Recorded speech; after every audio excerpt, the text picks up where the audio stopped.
Hey guys, what's up and welcome back. Happy Thursday, everyone. All right, so we have a few things to cover and it's a little interesting, especially this article. Not a little interesting. Honestly, I'm like, what the hell is going on? But it sounds like Gigi, who was a part of the Shahs of Sunset before it was canceled after 9 seasons, is shading the hell out of Kelly Dodd as a has-been, and she's revealing, and this is the shocking part to me, a physical encounter with Luann from the Real Housewives of New York. Plus, she's talking about the Randall controversy, which I cannot wait to hear what she has to say about this. Guys, in the meantime, before we jump in, you know how this works. Don't forget to smash that like button. If you're not subscribed, get subscribed. Don't forget to hit that notification bell. And with that, let's jump right in. It's time for all your binge-worthy pop culture news. Welcome to Up and Adam.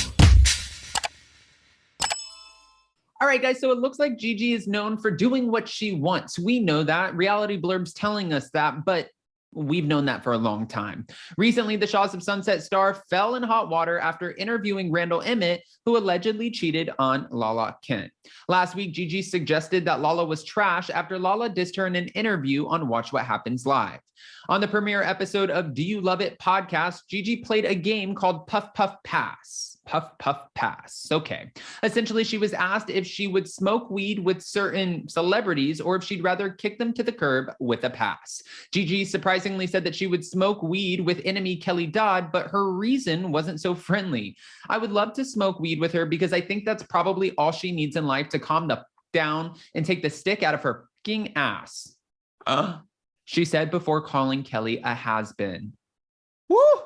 Gigi always comes in though with, she literally says whatever she wants to say. And I mean, we have a few Bravo celebrities who say whatever they want to say, but this is a little shocking to me. I'm not going to lie. But is it shocking? I don't know. I've had 4 shots of espresso, so I am on one today. The star actually passed on Vicki Gunvalson. Vicki would be one of those high people that's swimming naked in the lakes with snakes. I would not jump in and rescue her. Gigi had a particularly unpleasant encounter with another housewife, which kind of threw me off, and she's talking about Countess Luann. A physical encounter apparently occurred at the NBC upfronts. The event was like this big thing that would happen once a year that every person from Bravo would get invited to. Gigi added, directly to the side of me was the Countess Luann. She is a very big woman. She's got a lot of size on her. I'm sitting there talking to Reza, chit-chatting that, you know, my entire body, well, she said then her entire body, gets shoved down from the one side as Luann uses my body to prop herself to stand up. She went on to say, we've never formally met. We're just sitting. We're Bravo family, but we've never even talked about that. I then released my body to the slide. They wrote slide. I'm guessing side. So she could drop. I was like, holy shit. I'm like, Reza, did you see that? What the Okay. Unfortunately, their problems did not end there. So Luann came back and she's like sitting in her seat. Now I notice one of my other Bravo friends sitting behind her. So I do one of these things with my arm as if I'm reaching over to say hi. And I kind of, brushed her face and she's like, ugh. So I do not like that woman. She's mean. She shoved my whole body down like a crutch. Next, the star addressed her controversial decision to interview Randall. She explained, I don't want it to seem like I'm, offending either Randall or Lala, but the truth of the matter is I was friends with Randall before I ever knew Lala. So I'm a loyalty person in that reference. I'm being really attacked from all sorts of angles, like I support cheaters, and that's just like, come on, I'm trying to cover a story, a situation. For 6 months, nobody was able to talk to Randall. So instead of people being like, wow, she was able to get him to talk, that's amazing of her, I'm being like stabbed by people saying, you're gross, I'm unfollowing you. I just lost all of the fucking respect for you. Gigi also received heat from fans after she revealed her new interest in a polyamory. Well, it's a polyamorous relationship. The star opened up about her decision. When I read about polyamory, for the first time that I read about it, I kept reading about it and it was, oh my God, I'm not weird. Like there was a whole thing out there about polyamory and I'm not weird. Unfortunately, in a society where we're supposed to live by this role, so it's been really cool to feel like myself a little bit more. It's a little liberating, she said. I would have to say that I understand a little bit more about my intimacy level and why I always have so many issues in relationships. Gigi revealed she was seeing 3 people. It's now sort of 2. One of them is my ex, which was a little bit difficult for me. He told me he's ready to try this. He said he's different. He's respectful. He doesn't ask me any questions about my dates. I do have another one who is not like that. And it's more difficult for men to grasp the concept of women openly being with someone else. One of the guys every other day asks, "Are you with that guy? Is that your guy? Are you going on a trip with that guy?"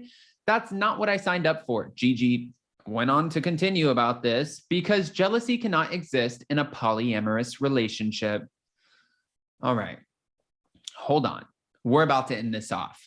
Gigi did not address the big news, the Shahs of Sunset recent cancellation. However, the podcast host Des Andrew is hopeful that she'll return to the screen, and she mentioned the rumor of a spinoff.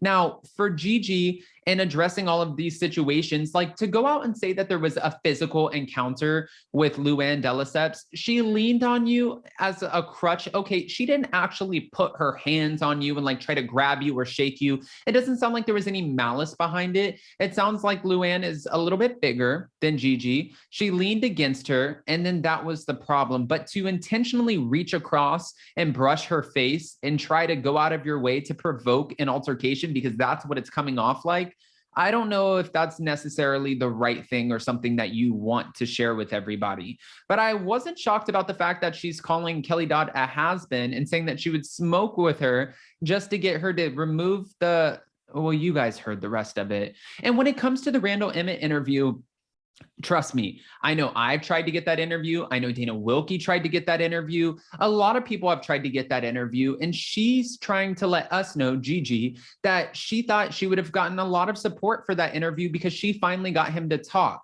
The problem is, it's not like it was an unbiased conversation. You're saying that your loyalty is with Randall because you've known him for a longer time, but also in saying that you're bashing Lala. So when you did the interview, it's not like, for example, when I sat down with Fallon and talked about Simon and her relationship, with Simon and the Portia thing, I didn't have a biased standpoint.